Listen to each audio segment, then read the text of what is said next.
The sky above Gray Ridge was painted in soft strokes of orange and purple as the sun dipped behind the snow-covered peaks. Winter had arrived early, blanketing the small mountain town in a layer of silence.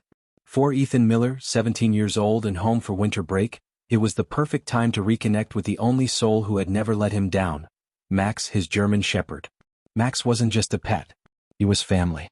Years ago, when Ethan had been barely 10, he'd fallen into the frozen river behind their home. Max, just a puppy then, leapt in without hesitation and dragged him to shore. Since then they were inseparable. Whether it was hiking in the woods, chasing sticks in the yard, or sleeping curled up beside the fireplace, Max had been there for every heartbreak, every joy, every silent moment in between. But everything changed the day Max disappeared. They had gone hiking on their usual trail, winding through the silent evergreens and white drifts of snow. Ethan had taken off his gloves for just a second to take a photo. That's when Max's ears twitched. He lifted his head, sniffed the air, and bolted. "Max!" Ethan called out, running after him. But the dog was gone. Just like that. No bark. No sound. Just gone. Hours passed. Then darkness fell. David, Ethan's father, helped organize a search team. They spent the night combing the woods with flashlights, calling Max's name through the snow-covered trees. Nothing. For 3 long days Ethan barely slept, barely ate, wandering alone through the frozen forest, refusing to believe his best friend was gone. "He always comes back," Ethan whispered to himself, clutching Max's leash. "Always." And then, on the 3rd night, Max returned. The front door creaked open just past midnight. Ethan, slumped on the couch, stirred at the sound of faint scratching on the porch. He opened the door. And there he was. Max stood there, barely. His paws were bloodied. His fur was matted with mud, snow, and something dark red. His eyes were wide, wild, alert, like he had seen something no one else could ever understand. "Max, oh my God!" Ethan dropped to his knees, wrapping his arms around his dog. Max whined softly, burying his face into Ethan's shoulder. That's when Ethan noticed something strange. A small black device clipped tightly to Max's collar. It wasn't his usual ID tag. It was round, metallic, cold to the touch, blinking slowly with a red light. Ethan's heart sank. He turned it over. No brand. No number. Just a flashing signal and a serial code he didn't recognize. "What the hell is this?" he whispered. The next morning they hooked it to David's laptop. A screen popped up. A single line of text blinked on the screen. "Coordinates acquired. Secure access required." Ethan stared at Max, who had curled beside the couch, trembling, eyes locked on the window as if he was waiting for something, or someone. And that's when Ethan realized. Max hadn't just come back.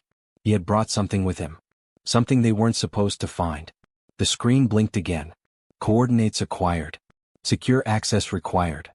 Ethan's fingers hovered over the keyboard as his father, David, leaned in behind him, eyes narrowing at the strange interface now glowing on the laptop. The device from Max's collar had plugged in easily, too easily, almost like it was meant to be found. "This looks military," David muttered, his brows furrowed. "I've seen stuff like this back when I worked on the drone team. But this is cleaner. More advanced." Max, curled on a blanket beside them, lifted his head slightly. His ears twitched at the sound of static as the interface updated. One single blinking button now appeared on screen. "Access coordinates?" Ethan's heart pounded. "Should we click it?" he whispered. David hesitated. It could be a trap. Or malware. But he looked at Max, at the dried blood on his fur. "Whatever it is, someone put that on our dog. And Max ran through hell to get back to us with it." David clicked. The screen flashed white for a second, then resolved into a black map with a single red pin, deep in the mountains west of Gray Ridge. There was no road access, no trails listed, just a flat zone labeled Sector 14B restricted. "What the hell is Sector 14B?" Ethan asked. David's voice lowered. "That's not a real name. That's a holding code. Used for sites the government doesn't want on public maps." Max suddenly stood up, pacing toward the window. He growled. Ethan followed his gaze. A dark SUV was parked across the street. Windows tinted. Engine off. They hadn't seen that car in town before. David rose slowly. "Get your coat." "What?" "We're going there. Tonight." David nodded. "Before whoever put that tracker on Max figures out we're looking into it." The snow crunched beneath their boots as they climbed into David's old pickup truck. Max jumped into the back seat, but he didn't settle like usual. He sat rigid, staring out the window with a soldier's intensity. The drive took over 2 hours. The deeper they went into the forest, the worse the road became, until there wasn't one. They parked at the tree line. Beyond it, the path was barely visible beneath the snow, but the GPS pin glowed steadily from the connected tablet David had brought. "We'll follow it on foot from here," he said, slinging on his old military rucksack. The wind howled through the trees. Ethan pulled his jacket tighter. "Feels like something doesn't want us here." They moved slowly through the forest, Max leading the way. He didn't hesitate once. He knew where he was going. After nearly an hour, they reached a small clearing surrounded by trees and rock walls. In the middle sat a shack, half buried in snow. It looked abandoned, weathered wood, cracked windows, rusted hinges. But Max stopped 10 feet away, ears up, tail stiff. Something was wrong. David raised a hand to pause Ethan. "Stay behind me." He approached the door. The lock was broken, like it had been kicked in recently. Inside, the air was stale. Cold. A broken cot sat in the corner, and a rusted wood stove stood unused. But scattered across the floor were signs of recent activity. A torn jacket, a cracked cell phone, fast food wrappers dated last week. Max sniffed at a corner. His body stiffened. Then he barked. One sharp, angry burst. David rushed over. There, half buried beneath a pile of discarded blankets, was a small object. A child's pink hairband. Ethan's stomach turned. Someone's been here. David opened a rusted cabinet. Inside were ropes, duct tape, and a sealed Ziploc bag with burner phones, all dead but carefully stacked. He stepped back, jaw clenched. This place wasn't just a hideout. Ethan's voice trembled. "You think Max saw someone being taken?" David nodded. "Or worse, he tried to stop it." Max barked again, this time at the wall. Ethan knelt and ran his hand across the wooden boards. A hollow echo. "Dad, there's something behind here." David helped him pry away a loose board. Behind it, a small metal compartment with a fingerprint reader. David stared at it. This is military grade. Someone was storing something here. Whatever it was, they didn't want it found. But the compartment was empty. Max growled. David stood. "We need to go." Ethan looked back. "We're just going to leave this?" Ethan looked back. "We're just going to leave this?" "We come back prepared," his father said. This wasn't just some shack. This was a drop site. As they exited, Ethan noticed something he hadn't before. The trees near the shack were marked. Small notches, perfectly spaced. Like someone had been counting days. Or victims. Back at the truck, Max jumped in and immediately looked behind them. Watching. Waiting. The SUV from earlier? It was gone. But when they got home, a message had been left on their voicemail. A robotic voice. "Stop following the trail. Or the next time your dog won't come back." The voicemail message played again on David's phone, filling the kitchen with a robotic echo. "Stop following the trail. Or the next time your dog won't come back." Ethan stood frozen by the table, fists clenched, staring at Max. The German Shepherd, once again laying near the back door, lifted his head and gave a low, alert growl, like he understood every word. David turned off the phone and dropped it on the counter. "That wasn't just a scare tactic," he said. "That was a direct warning." Ethan's voice cracked. "They're watching us?" David nodded slowly. "They know we accessed that GPS. And they know Max saw something." Silence settled between them. Max got up and walked toward Ethan, nuzzling his hand, tail still. His body language hadn't relaxed once since they returned. Something in him had shifted. He was no longer just their dog. He was on high alert. Like a soldier waiting for orders. "What now?" Ethan finally asked. David exhaled. "Now we go back. But this time we document everything. Every inch of that shack." Ethan blinked. "You want to go back after being threatened?" David looked him in the eye. "This isn't just about us anymore, Ethan. That hairband, that room, it means someone out there might still be alive. Or worse, waiting." By morning the air had changed. A storm was coming, the skies darker than usual, heavy with snow. David packed a drone, a body cam, a flashlight with hidden camera, and a portable hotspot. Ethan brought his own camera and a journal. Max, he just waited by the truck, ears forward, watching the tree line. As they drove toward the forest trail, Ethan noticed Max didn't sit down once. He remained standing, tail low, body stiff. "He remembers," Ethan whispered. The trail was steeper this time, the wind more biting, and the silence heavier. Even the birds seemed to avoid the area. It took longer to reach the shack. But as they arrived, Max stopped suddenly and growled. Ethan instinctively reached for his dad's arm. "What is it?" Max didn't move. He just kept growling. David scanned the tree line with binoculars. "We're being watched. Maybe not by a person, but something's different today." They entered the shack. Ethan began snapping photos of everything: walls, floor, every object they'd seen the night before. David tried the hidden compartment again. Still empty. But this time he noticed something new, a small panel above it recessed into the wood. He pushed gently. It clicked. Inside was a tiny pinhole camera, blinking red. David's jaw tightened. They were recording this place. Maybe live streaming. Ethan looked horrified. But why leave the camera running if they abandoned it? David didn't answer. He was already pulling out his phone and connecting the hotspot. Within seconds he'd linked the camera to his laptop and started pulling the cache. Video files began popping up. Timestamps from weeks ago. Months ago. "Let's download these," David muttered. "If we lose signal, we lose evidence."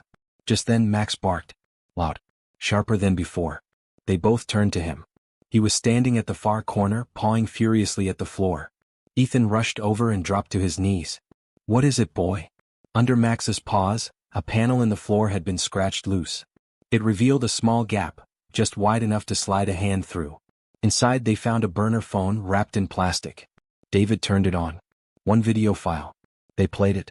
The screen showed a girl no older than 15 sitting on the floor of the shack. She was wearing a torn hoodie, dirt on her face, hair matted. She looked straight into the camera. "If someone finds this, please help. They said they're moving us again. There's more of us. We're underground somewhere. Near water. I heard pipes. Please, help us." The screen went black. Ethan looked like the air had been sucked from his lungs. David grabbed the phone, his face pale. "We need to get this to someone. Now." They hurried back to the truck. This time Ethan kept looking over his shoulder. "Do you think she's still alive?" David's voice was hard. "She said they were moving them. That means she was alive recently. And we might be the first people to see that video." As they neared the truck, Max began pulling hard on his leash. "Easy, boy, what is it?" Ethan asked. Max lunged toward the woods, barking like he was chasing something. David reached for his binoculars again, scanning the trees. Movement. A shadow darted behind a pine tree. Then another. "They're here," David said. "Two of them. Watching us." Ethan felt cold crawl down his spine. "Do we run?" Max barked again, pacing back and forth. He wasn't afraid, he was waiting for a command. "No," David said. "We walk calmly. We don't show panic. And when we get home, we make copies of everything." That night they barely slept. David uploaded the video to an encrypted drive and backed it up twice. He sent a copy to an old friend in cybersecurity. "Just in case something happens to us," he said. Ethan lay on his bed, staring at the ceiling. Max curled at his feet. "They're trafficking girls, aren't they?" he whispered. "That's what all this is." David didn't answer. He didn't need to. The truth was clear now. The tracker, the shack, the supplies, the camera, the girl. The silence. It all pointed to a dark network that had found refuge in the remote silence of Grey Ridge's mountains. But now, someone had seen. And they had Max to thank for it. Ethan sat in his room, the light from his laptop screen flickering across his face. Max lay nearby, breathing slow but alert, his ears twitching with every creak of the house. Outside, the snow had started again, gentle at first but steady, like the mountain itself was trying to bury the truth before it reached the surface. David was in the kitchen on the phone with his contact, speaking in a low voice Ethan couldn't hear. But Ethan's mind was racing too fast to rest. That girl. The fear in her eyes. The quiet desperation in her voice. "If someone finds this, please help." He opened a search engine and typed, "Missing Girl, Grey Ridge Mountains." Hundreds of articles came up, some from years ago, others just a few months old. Most were the same: teen goes missing on trail, vanished without a trace, no clues in search for missing hikers. Ethan scrolled for hours. Some had pictures, girls from nearby towns: Jackson Hollow, Bright Pine, Mapleview. They all looked around the same age. 15 to 19. Similar builds. Brown hair. Soft features. There was a pattern. Most of them disappeared near trailheads. The kind with no cameras, no cell signal, and no lighting. Trails like the one Ethan and Max hiked every week. Trails no one monitored. He pulled out a notepad and began listing names, dates, locations. One entry jumped out at him. Amelia Quinn, age 16. Disappeared 7 months ago, last seen at the Gray Ridge hiking trail near Sector 14B. Sector 14B. The same zone the GPS tracker led them to. His breath caught. He clicked the article. It was thin, barely 300 words. No leads. No suspects. A single quote from her sister, posted on a missing persons blog. She was scared the week before. She said she saw a van following her twice. Said it had a dog barking inside. Then she vanished. Ethan blinked. A van. With a dog. Barking. His stomach dropped. "Dad?" he called out. David entered the room with a tired face and mug of coffee. "What is it?" Ethan turned the screen. "Look. Read this." David leaned over, scanning the quote. His brow furrowed. "You think this could be related to Max?" "I think Max chased that van. That's why he ran off." He knew something was wrong. David sat down slowly. "We've always thought Max was just a loyal companion. But we forget he's trained. He was rescued from a military base. Maybe he never forgot what he was taught." Ethan stared at his dog. Max looked back at him, calm and steady. Watching. "Maybe he was trying to tell us something all along," Ethan whispered. "And we weren't listening." The next morning, Ethan started mapping all the missing girls' cases from the last 3 years. The pins clustered tightly around 3 key areas, all near old access roads and abandoned ranger stations. He printed them out, connecting the dots with a red marker. "It's a triangle," he muttered. "A corridor." David joined him, glancing over the map. "This isn't random. No. It's a system. They have routes, entry points, drop zones. And our shack? It's right in the center." David looked grim.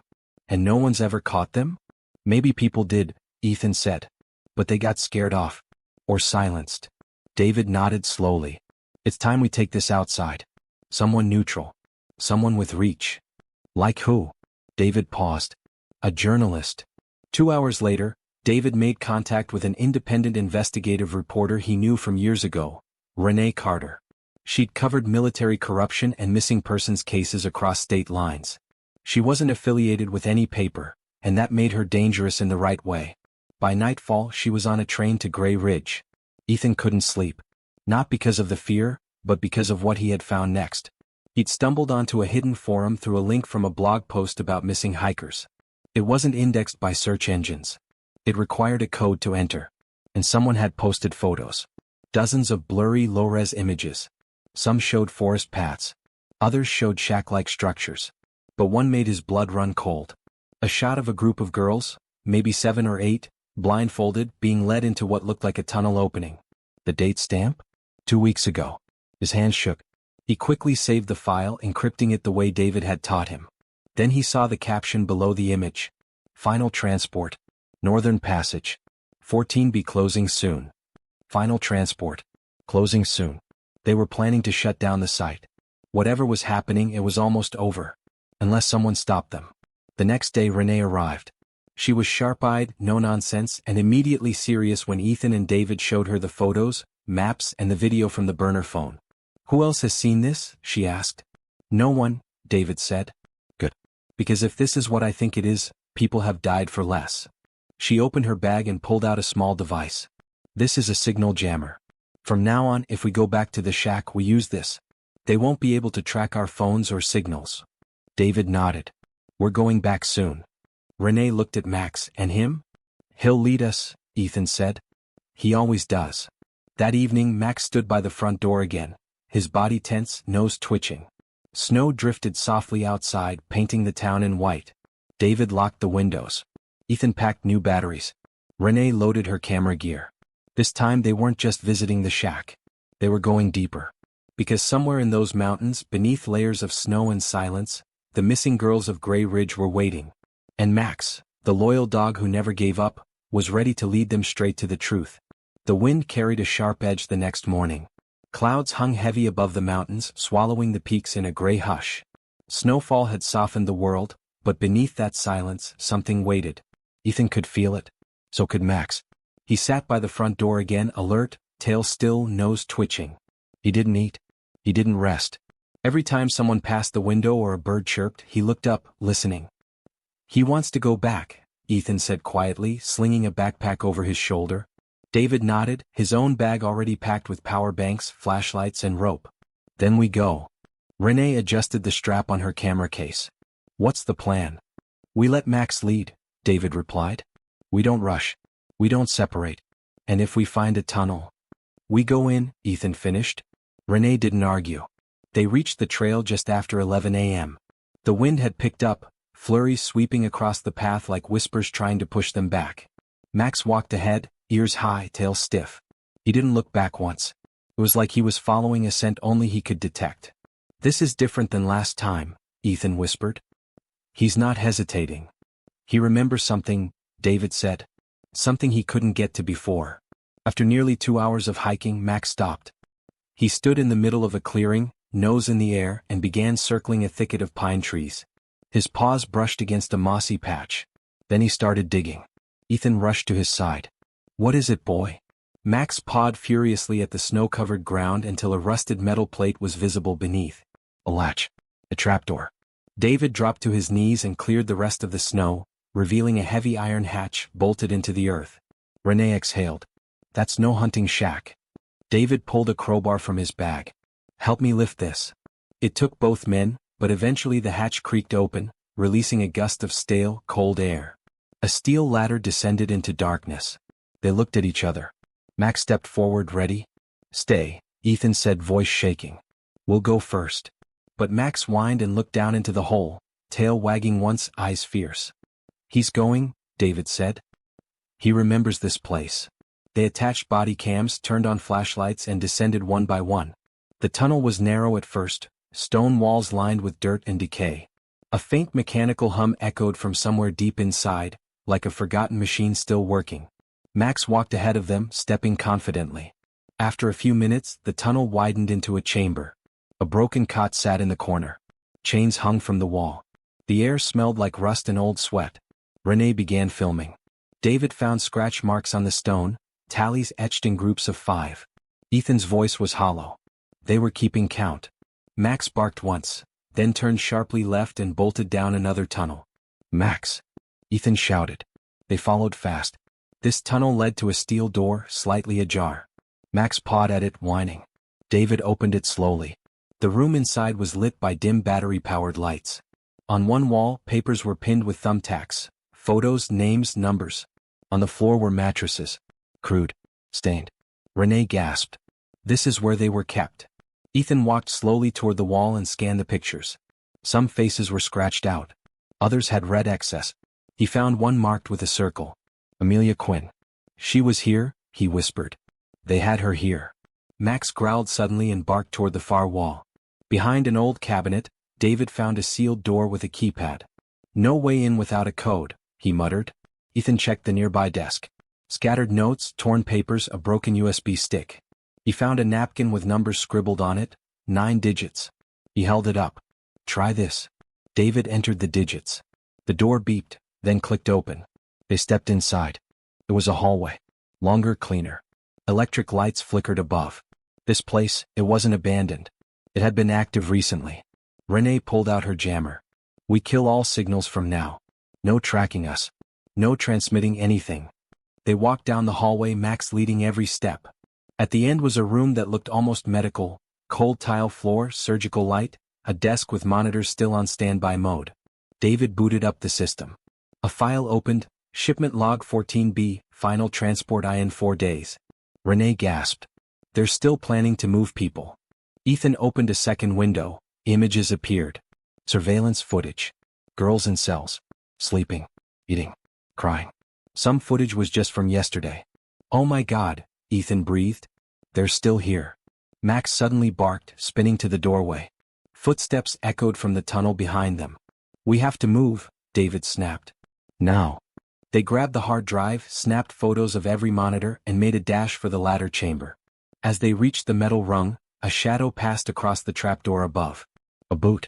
Someone was out there. Max leapt upward, snarling. David raised his hand. Max, stay down. Ethan turned off all lights. Silence. Then, another boot scrape. But no one opened the hatch. Whoever it was, they didn't want confrontation. Just intimidation. Finally, the sound faded. They waited 10 minutes before climbing back to the surface. Snow had started falling again. But the trees were too quiet. They ran all the way back to the truck. At home, David began copying the drive.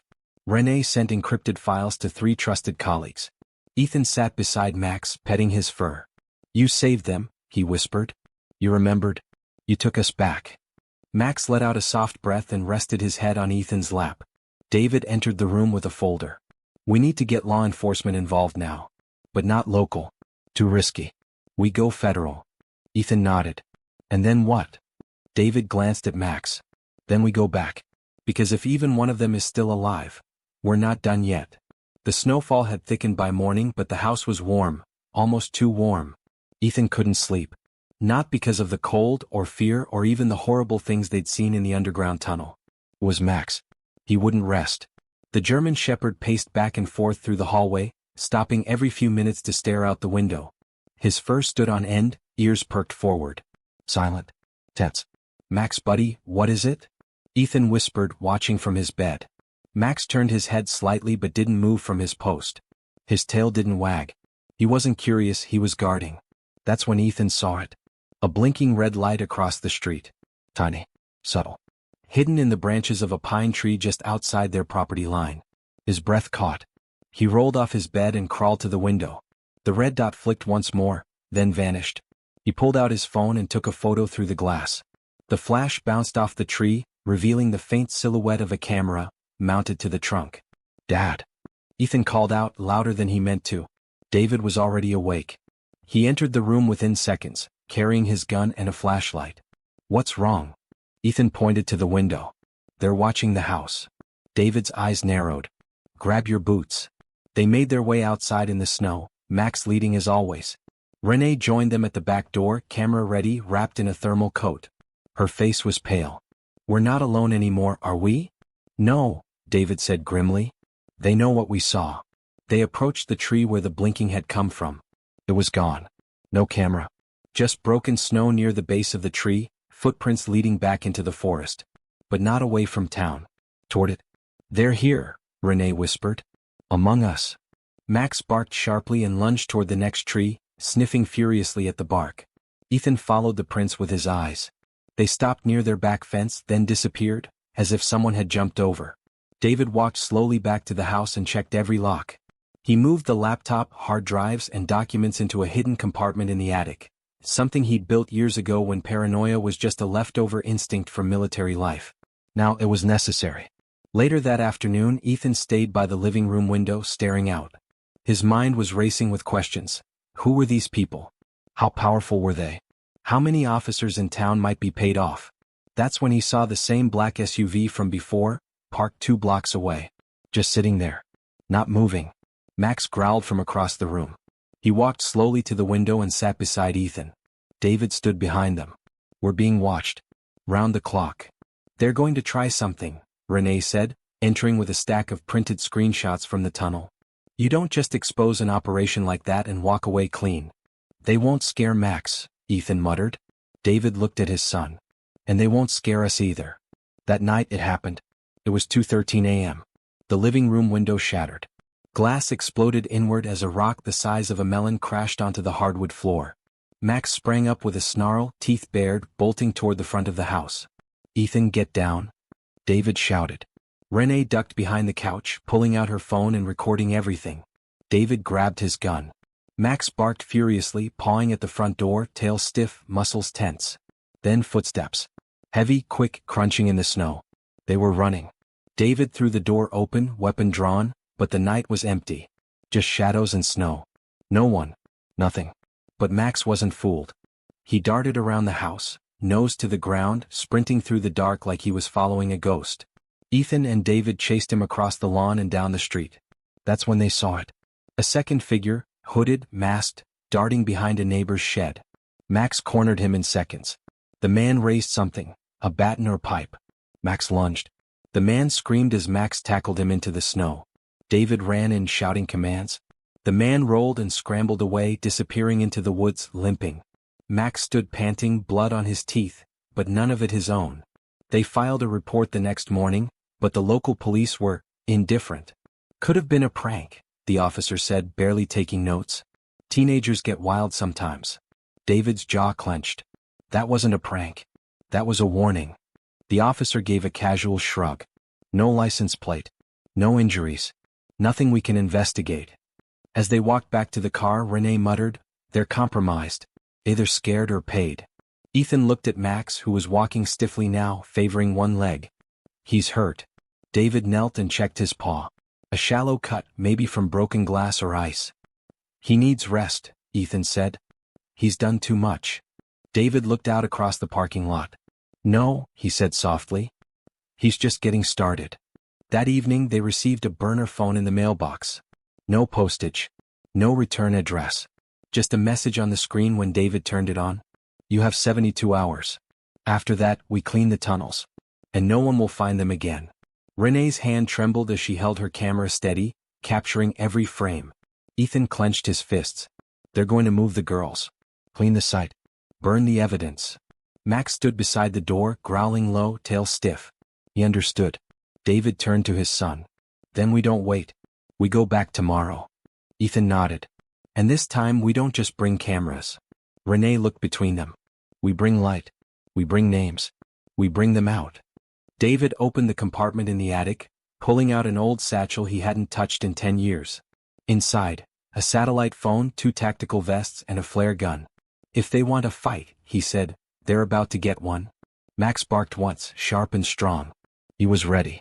Snow fell harder the next morning, swirling like ash across Gray Ridge. The mountain town lay buried under white silence. But inside the Miller home, urgency hummed like an electrical wire about to snap.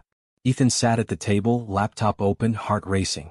Renee paced the room behind him, holding her camera, and David spread a satellite map across the kitchen counter. Max lay beside the door, resting but not asleep. His ears flicked every time someone moved. "There's one place we haven't checked," Ethan said, eyes glued to the screen. "The northeast side of Sector 14B. There's a collapsed ranger station listed as condemned. But I found satellite scans from 3 months ago. It was standing." David's eyes narrowed. "You think it's a front?" "I think it's where they're keeping them now." Renee stepped in. "Then we go tonight. While the snow covers our tracks." David looked down at Max. "You in?" The German shepherd stood slowly, stretching his front legs. He walked to the center of the room, tail up, eyes steady. One bark. Meant yes. They left just after 10 p.m. No headlights, no phones. Just printed maps, thermal gear, and Max leading them through the forest with quiet determination. It took over 3 hours to reach the coordinates. Max stopped at a ridge and sniffed the air. Then, silently, he padded down toward a wooden structure half buried in snow. A building with blacked-out windows and a reinforced metal door. "This wasn't built by rangers," David whispered. They crouched by the rear wall. Renee activated her jammer and infrared scope. "One warm body inside," she said. "Still. Possibly sleeping." David motioned to Ethan. "Check for alternate entry." Ethan moved along the wall, brushing away vines and snow. That's when he saw it, a second entrance, smaller, with rusted hinges. A crawlspace-style access panel. David knelt beside him. "We breach quietly. Go slow." They opened it and slid inside one by one, Max last, crawling low beneath rusted ductwork. The passageway led to a narrow hallway, and a single wooden door, cracked open just an inch. Max froze. Then growled, low and trembling. Ethan peered through the gap. His breath caught. Inside, a girl sat on the floor, curled into herself. Pale. Thin. Dressed in a faded blue jacket. Her arms were wrapped tightly around her knees and her eyes were open, but distant. Blank. Ethan whispered, "That's her." Renee raised her camera and snapped a photo. The sound made the girl jump. She turned her head sharply. And for the first time, life flickered behind her eyes. "Who are you?" she whispered, voice dry and small.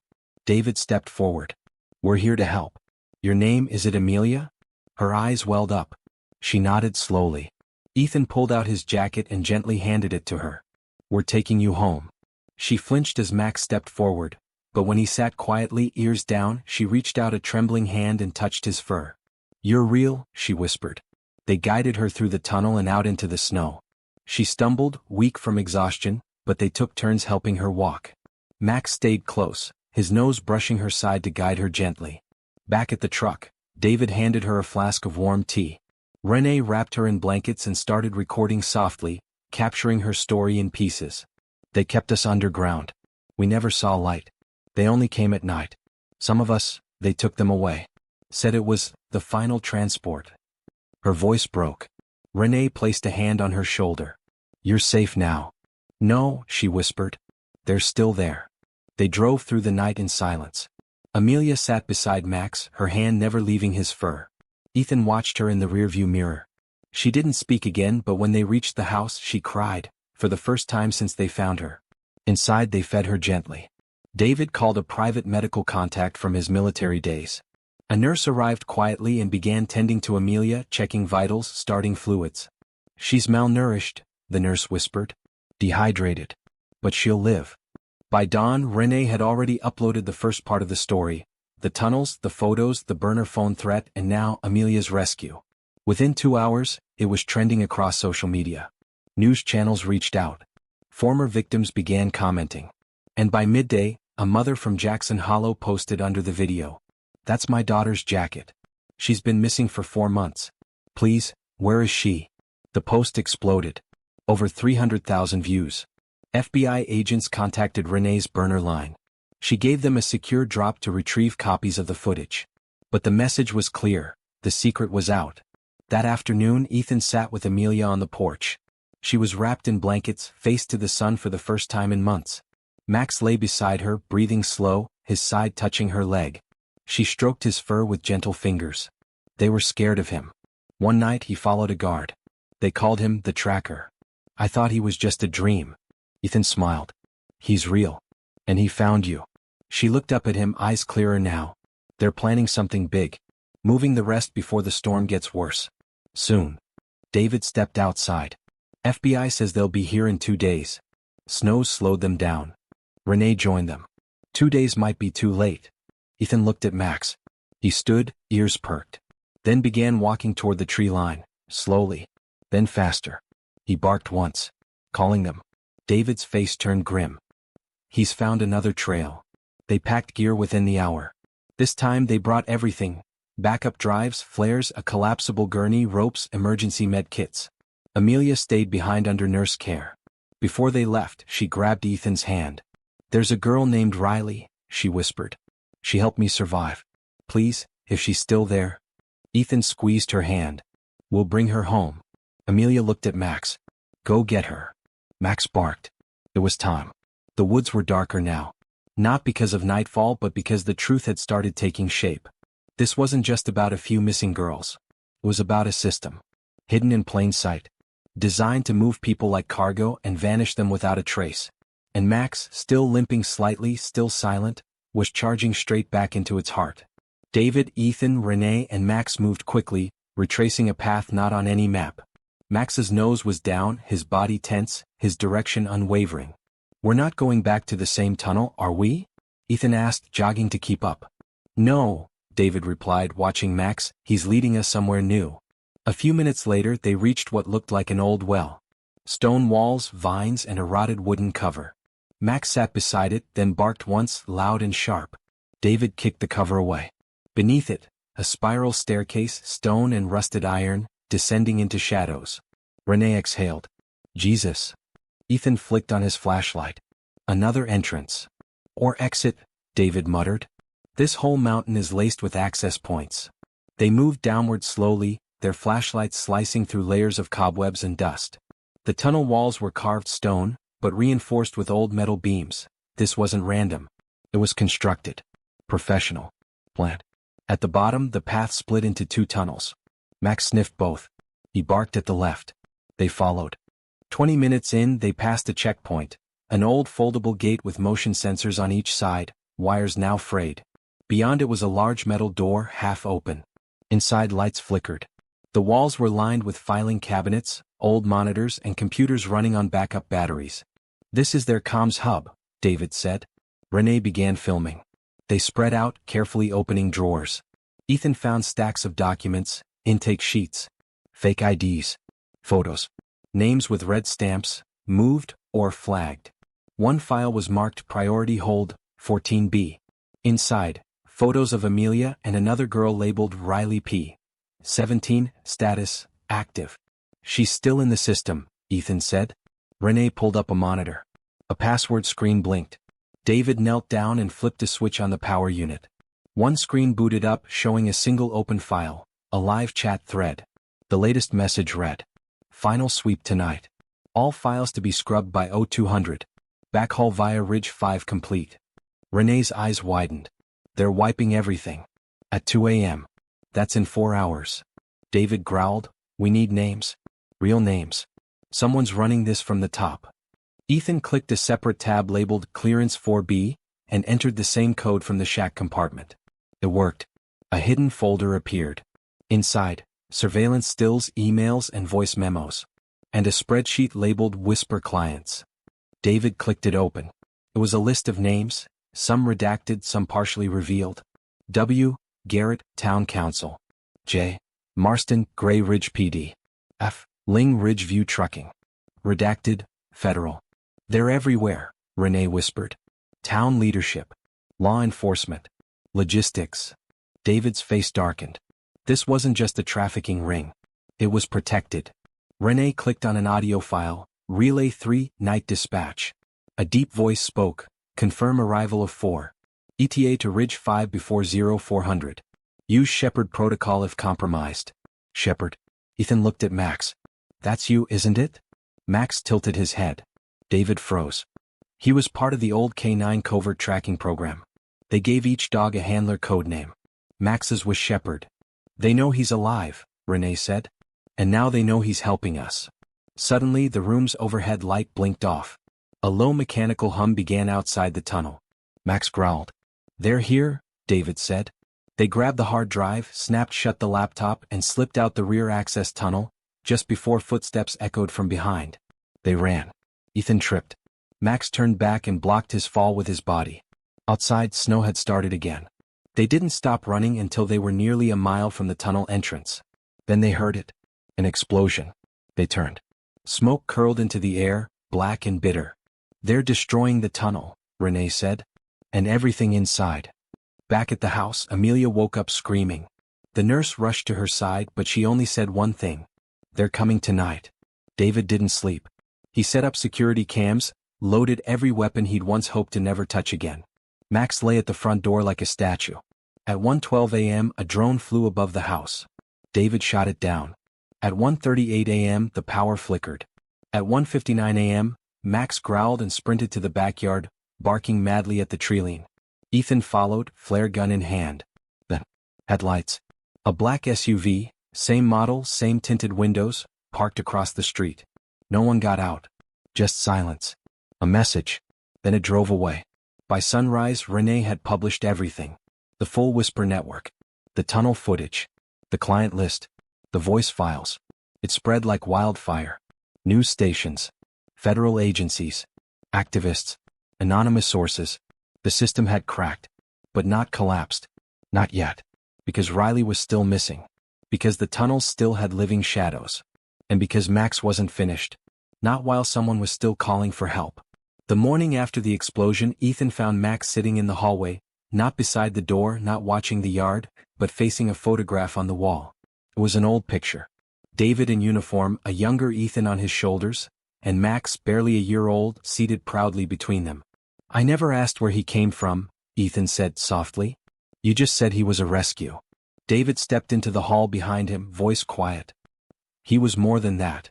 Ethan turned. David's expression was different. Older somehow, heavier. "It's time you knew," he said. Max wasn't just a rescue. He was part of a program the public never heard about, Project Shepard. A covert K9 unit used for field extraction, surveillance, and scent-based tracking of classified personnel. Ethan's mouth opened slowly. "You mean, he was military?" David nodded. "More than that. He was elite." 15 years ago, David had been stationed overseas, part of a Black Ops security detail under Defense Protocol 9. The mission was to test multi-role K9s in real-world civilian tracking and intelligence scenarios. Max had been one of 6 dogs trained from birth, not just in obedience and combat but in decision-making. They trained him to think beyond commands, David said. To assess danger. To protect not just by instinct, but by calculated action. "Like running after that van," Ethan whispered. He knew something was wrong. David nodded. "And when he came back with that tracker, he wasn't just bringing you a clue, he was trying to finish what he was built for." Ethan sat down beside Max, running his hand down the dog's back. You never stopped being a soldier, did you? Max looked up at him, eyes deep with something more than instinct. Almost human. Later that day, Renee received a secure message from a military contact she'd met years ago. It contained a chilling update. Tracker code 7450X registered to Max, active on Blacksite Ridge 5. Still live. Not scrubbed. Operation Whisper fully confirmed. Recommend immediate exposure to Defense Oversight Committee. Ethan stared at the message. Ridge 5. That's the final drop site. That's where they're taking the rest. David opened the map. There's an old mining access there. Covered in landslide debris. Officially sealed off. Max got up and walked directly to the map. Then he pawed the exact coordinates. Renee blinked. Did he just? Yes, David said. That's where we're going. They began preparing for what felt like war. Satellite phones. Drones. Signal jammers. GoPros. Max was fitted with a small chest camera and GPS tag of his own, this time one they controlled. Ethan placed a paw print patch on his harness. You're our tracker now, he whispered. Our shepherd. It took them half the day to reach the landslide barrier near Ridge 5. Snow had melted just enough to show the jagged stone wall that had blocked the entrance for years. David examined the side slope. This wasn't natural. They faked the collapse. Renee pointed to a metal pipe sticking out from the rocks. Ventilation. They followed it up the hill, until Max stopped. He began digging furiously. And then, his paw hit metal. A hatch. David pried it open. Cold air rushed up. A tunnel. They descended into silence. This passage was different. Colder. Cleaner. Newer. Cameras lined the hallway, but wires had been slashed. They're covering their escape, David said. They passed a guard post, abandoned. Then a set of iron gates, open. Beyond them was a row of cells. Empty. Beds unmade. Water bottles scattered. But on one wall, scribbled in chalk. R+A = still here. Still fighting. Riley, Ethan said. She was alive. With Amelia, Renee whispered. Max darted down the corridor, barking sharply. He stopped at a sealed steel door. David opened it slowly. Inside was a control room. Monitors blinked. A map of the tunnels was displayed. One area marked in red, lower hold 02. Renee clicked the footage. 3 girls. One lying still. 2 others pacing. One wearing a blue hoodie. Ethan gasped. That's her. That's Riley. Suddenly an alarm blared through the room. Motion detected. Multiple hostiles approaching the upper tunnel. They found us, David snapped. We don't have long. Renee copied the footage. Ethan pulled up the camera controls and looped old feed to confuse surveillance. David looked at Max. Go, he said. Find them. Max bolted down the hallway. The team followed. They reached the lower hold just as a van's engine rumbled above them. Time was running out. Max led them to a back stairwell, through a broken vent and into a cold chamber. There, in a corner, huddled 3 girls, eyes wide, faces pale. Riley looked up and screamed. But then Max stepped forward. Her scream turned to a sob. Max, she whispered. Amelia's dog? Ethan stepped in. She's safe. She sent us. Riley stood slowly, legs shaking. We have to go. They're packing up.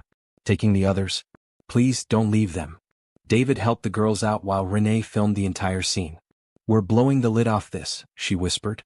They moved fast, through tunnels, hidden vents, up a back shaft until the night air kissed their faces again. Back at the truck, the girls huddled under blankets. Riley held Max's face in her hands and whispered, You're the only reason we're alive. He rested his head in her lap. That night, Renee's video hit 1 million views in under 3 hours. A congressional investigation was opened. 4 police officers resigned. A trucking company was raided. And the name Project Shepherd began circulating on defense oversight blogs. But the team knew there was still one mission left. Because Max hadn't barked yet. Not the way he did when something was still wrong. Not the way he would when they were close to the truth. It was supposed to be over. They had exposed the tunnels. The traffickers were scattering. The survivors were safe. The world had finally started watching. But Max wouldn't stop pacing. Not through the living room. Not through the hallway. Not even when the sun came up and the snow melted from the rooftops. He kept going to the back door, growling low, then stopping to stare at the far edge of the woods. He's not at peace, Ethan whispered. He knows something's still out there. David sat at the table, files spread before him. He led us to everyone. Every piece. Every victim. Every tunnel. But not the end, Renee said quietly. Max stood beside the table now, tail stiff. Then with a sudden move he reached up and knocked one file to the ground. Everyone stared. It was a photograph, a grainy overhead shot of the forest floor taken by a drone. Trees. Snow. Nothing remarkable. Until Ethan picked it up and looked closer. There, he said. What is that? Near the center of the photo was a perfect circle of flattened snow, unnatural. What? Hidden by trees. David narrowed his eyes. It's a vent. Renee pulled out her laptop. Coordinates. David checked the back of the photo. Lat 47.0092. Lon -122.5321. Renee typed fast. That's not on any tunnel map, she said. Max barked once, loud. Urgent. Let's gear up, David said, standing. One last trip. By midday they were deep into the forest again, Max leading the way, moving with absolute certainty. The temperature had dropped again, but no one noticed. Every footstep brought them closer. After nearly 3 hours they reached the spot. It was exactly as the photo had shown, trees encircling a depression in the ground. Snow barely concealed a round steel hatch, weathered and overgrown. No keypad. No lock. Just heavy bolts and a faint hum underneath. David crouched beside it. This vent is active. There's power running below. Ethan knelt beside Max. You sure about this, boy? Max didn't answer. He simply sat and waited. David loosened the bolts. The hatch groaned open. A narrow iron shaft descended into blackness, a cold draft rushing upward like a breath from something buried. Renee dropped a glow stick. It fell for a full second, then hit ground. Far deeper than any other tunnel. They descended slowly. One by one. The shaft gave way to a staircase carved into stone. After 5 turns the walls changed, smooth, white, lined with conduits and piping. Concrete now. Industrial. What is this place? Ethan whispered. Renee raised her camera. It's not part of the whisper tunnels. No, David muttered. This was here before them. At the base of the stairs stood a metal blast door. No markings. No sign. David touched the panel beside it, motion sensor. It beeped once and slid open. Inside was a long hallway, sterile and humming with electricity. Fluorescent lights flickered on one by one, illuminating a forgotten underground facility. Not a tunnel. A bunker. Military, David said. But not on the record. They passed a locked storage room. Renee filmed through the glass. Old crates stamped with Department of Defense markings, some labeled classified. Then, the hallway opened into a vast chamber. What they saw made all of them stop cold. Rows of metal bunk beds. Chain-link dividers. Floodlights. Holding cells. But not empty.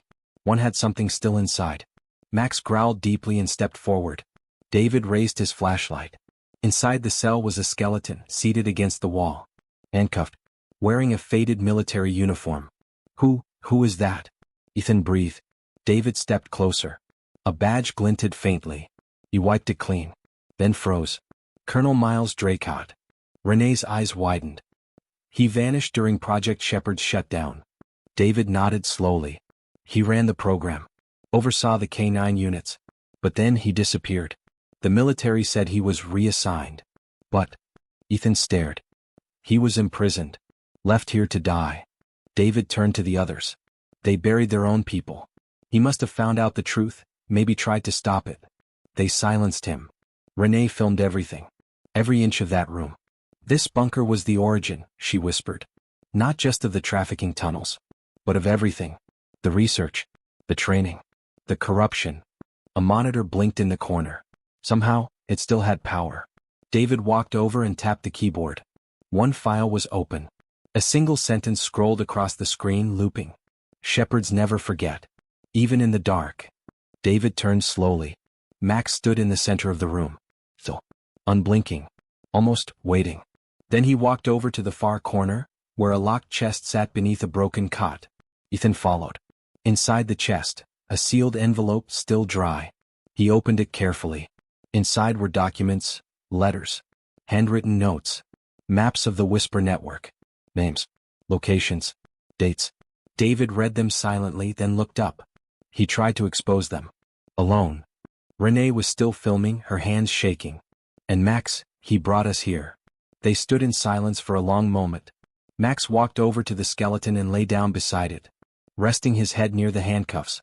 Ethan knelt and whispered, "You were waiting for us to find him, weren't you?" Max closed his eyes. Back on the surface, the storm began to roll in. They sealed the hatch, marked it, and for the first time the weight in Max's body seemed to lift.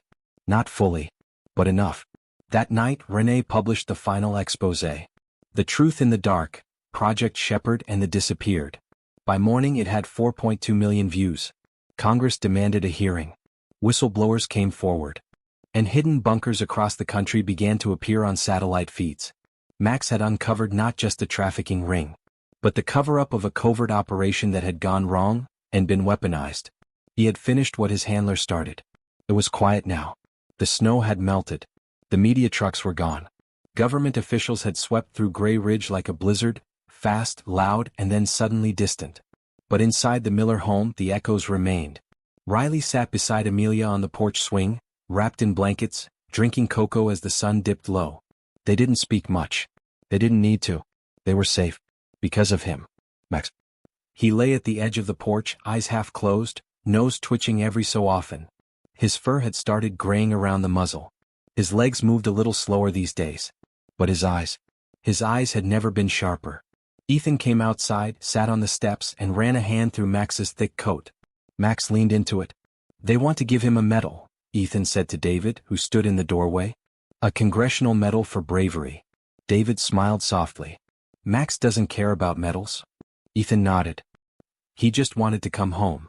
Later that week they held a town gathering. Renee showed the footage, the bunkers, the tunnels, the faces of the missing now found.